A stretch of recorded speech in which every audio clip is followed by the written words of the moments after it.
علیکم ورحمۃ اللہ وبرکاتہ۔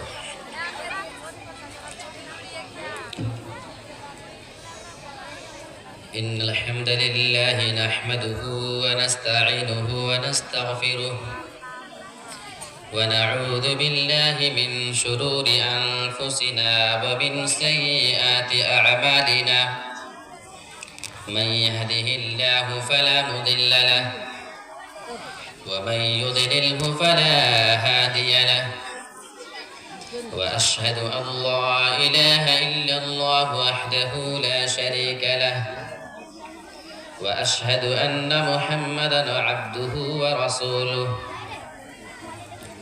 يا أيها الذين آمنوا اتقوا الله حق تقاته ولا تموتن إلا وأنتم مسلمون يا أيها الناس اتقوا ربكم الذي خلقكم من نفس واحدة وخلق منها زوجها وبث منهما رجالا كثيرا ونساء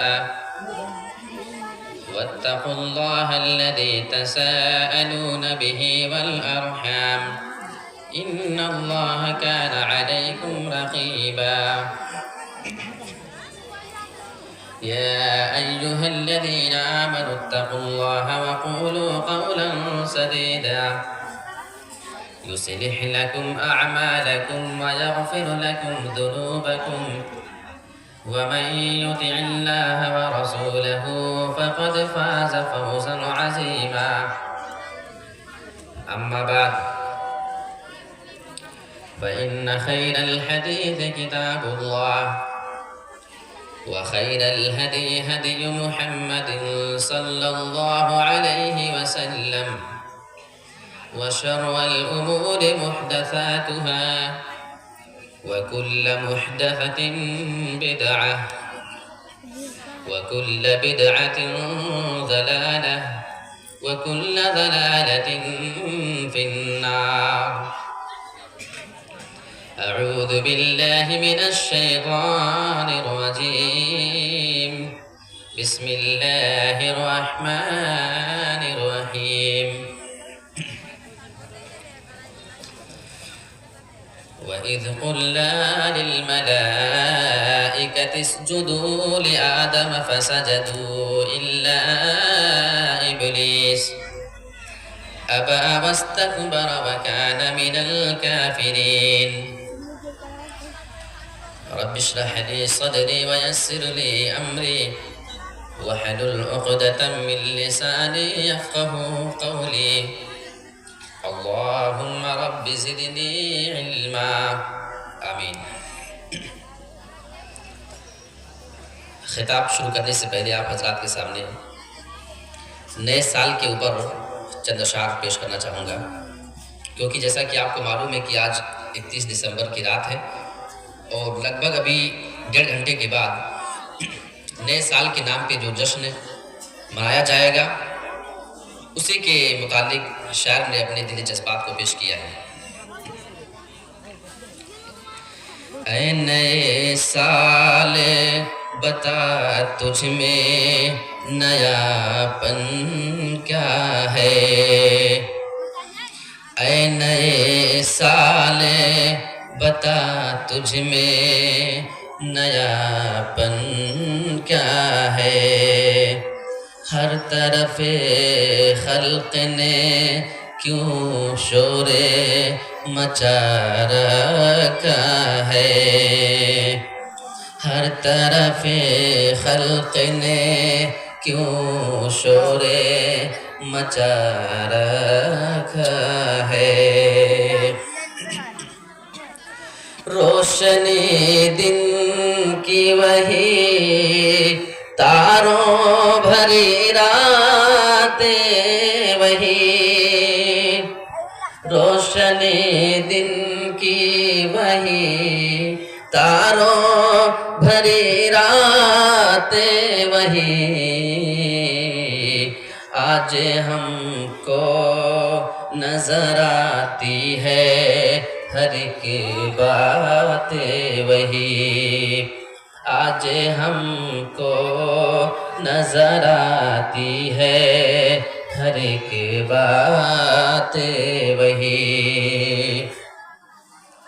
آسماں بدلا ہے افسوس نہ بدلی ہے زمین. آسماں بدلا ہے افسوس نہ بدلی ہے زمین. ایک ہند سے کا بدلنا کوئی جدت تو نہیں. ایک ہند سے کا بدلنا کوئی جدت تو نہیں. اگلے برسوں کی طرح ہوں گے قرین تیرے. اگلے برسوں کی طرح ہوں گے قرین تیرے. کس کو معلوم نہیں 12 مہینے تیرے. کس کو معلوم نہیں 12 مہینے تیرے. تیرا مندہر میں کچھ کھوئے گا کچھ پائے گا. تیرا مندہر میں کچھ کھوئے گا کچھ پائے گا. اپنی میعاد بسر کر کے چلا جائے گا. اپنی میعاد بسر کر کے چلا جائے گا. تو نیا ہے تو دکھا صبح نئی شام نئی. تو نیا ہے تو دکھا صبح نئی شام نئی. ورنہ ان آنکھوں نے دیکھے ہیں نئے سال کئی. ورنہ ان آنکھوں نے دیکھے ہیں نئے سال کئی.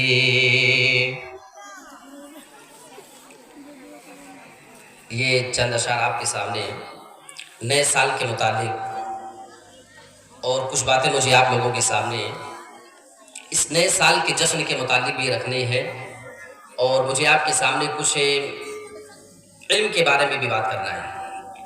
اس موضوع کا میں نے آج انتخاب اس لیے کیا ہے کہ ہمارا یہ جو سال ابھی نکل رہا ہے اور بالکل نکلنا چاہ رہا ہے 1.5 گھنٹے کا وقت بچا ہوا ہے بس. اس کے بعد یہ سن 2023 ہم سے رخصت ہو جائے گا اور سن 2024 شروع ہو جائے گا. آپ جا کر کے بار کے اندر دیکھیں, شراب خانے میں دیکھیں, کئی بڑے بڑے ہوٹلوں میں دیکھیں, شہروں کا آپ جا کر کے نظارہ اگر دیکھیں تو آپ کو جہاں بہت سے غیر مسلم نئے سال کے جشن منانے کی خوشی میں, اس کے انتظار میں شراب اور بسکی کی بوتلوں کو کھول کر کے رکھے ہوں گے, وہیں پہ آپ کو بہت سارے مسلمان نوجوان, پوری فیملی مسلمانوں کی آپ کو اس جشن کے انتظار کرتے ہوئے مل جائے گی. سوال یہ پیدا ہوتا ہے کہ یہ جشن کس بات کا ہے. آپ سن 2023 کا حساب کر لیں. اگر آپ دینی اعتبار سے دیکھنا چاہتے ہیں تو آپ اپنے نام اعمال کو ذرا سا پرکھیں اور اس کو دیکھنے کی کوشش کریں کہ اس سن 2023 کے اندر یہ 365 دن جو آپ سے رخصت ہوا جا رہا ہے، اس میں آپ نے کیا کمایا ہے، آپ نے کیا کمایا ہے، آپ اللہ رب العالمین کو کتنا خوش کر سکے ہیں اور اللہ کو کتنا ناراض آپ نے کیا ہے، اس چیز کا حساب لینے کا دن ہے۔ یہ موقع ہے کہ ایک آدمی رات کی تاریکی میں جب 12 بجنے کا وقت گزر رہا ہے، اگر اس کی آنکھ کھلی ہے تو وہ بیٹھ کر کے پورے سال بھر کا حساب کرے اور ذرا غور کرے کہ اس کے اندر ہم نے ایسا کون سا عمل کر لیا ہے جو عمل ہمیں جنت کے قریب لے کر کے جا رہا ہو، ہم نے ایسا کون سا عمل کر لیا ہے جو ہمیں جہنم سے دور کرنے جا رہا ہے۔ آپ دنیاوی اعتبار سے بات کر لیں، آپ اس بات پہ جشن منائیں گے کہ سن 2023 نکلا جا رہا ہے۔ جی ہاں، ہماری اور آپ کی آنکھوں نے ایسے ایسے مناظر دیکھے ہیں، ہماری نہ جانے کتنی مسجدوں کو ویران کرنے کے نظارے ہماری آنکھوں نے اپنے سامنے دیکھے ہیں، ہمارے کانوں نے کتنے ایسے حالات کو دیکھا ہے اور اس کو سنا ہے، اور اس کے بعد آپ اس پہ جشن منائیں گے۔ آپ جشن اس بات پہ منائیں گے کہ جہاں آپ کی بابری مسجد کبھی ہوا کرتی تھی، اس کے اوپر قبضہ کر کے اور مندر بنا کر کے، اور اگلے سال اس کے پورا باقاعدہ اس کے افتتاحی پروگرام کا اعلان کیا جا چکا ہے، ساری تدبیریں بنائی جا رہی ہیں۔ یہ خوشی کا موقع تو شاید ان کے لیے ہو سکتا ہے، لیکن میرے پیارے ساتھیوں، ہم مسلمانوں کے لیے یہ ذلت کی بات ہے کہ ہمارے یہ سال جو ہم سے نکلا جا رہا ہے اور آنے والے سال کے 1-2 مہینے ہی کے بعد اسی جگہ پھر سے اللہ رب العالمین کے ساتھ شرک کیا جائے گا اور غیر اللہ کی وہاں پہ مورتیاں بٹھائی جائیں گی۔ یہ مقام ہے ہمارے سوچ کا اور ہمیں اپنی فکروں کے بدلنے کا۔ آئیے میں آپ کو ذرا رسول کی زندگی کی جانب لے کر کے چلتا ہوں۔ ہم اور آپ کہاں پہ آج کھڑے ہوئے ہیں؟ آپ سے اگر میں ایک سوال کر لوں، سبھی لوگوں سے میں ایک سوال کروں کہ آپ کے علاقے میں جہاں بہت سالوں پہلے مسلمان پریشان تھے، کہیے آج وہاں کے مسلمان کیسے ہیں؟ آپ کا جواب ہوگا کہ یا تو ویسے ہیں یا حالات اس سے کہیں زیادہ خراب ہیں۔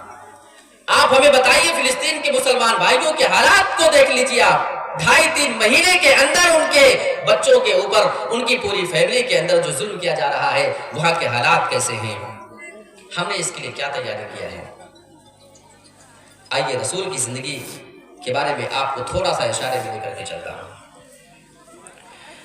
ہمارے نبی جناب محمد رسول اللہ صلی اللہ علیہ وسلم جب مکہ کے اندر دعوت و تبلیغ دیتے تھک چکے، لوگوں کو ایک اللہ کی جانب بلاتے پورا 13 سال کا زمانہ گزر چکا تھا۔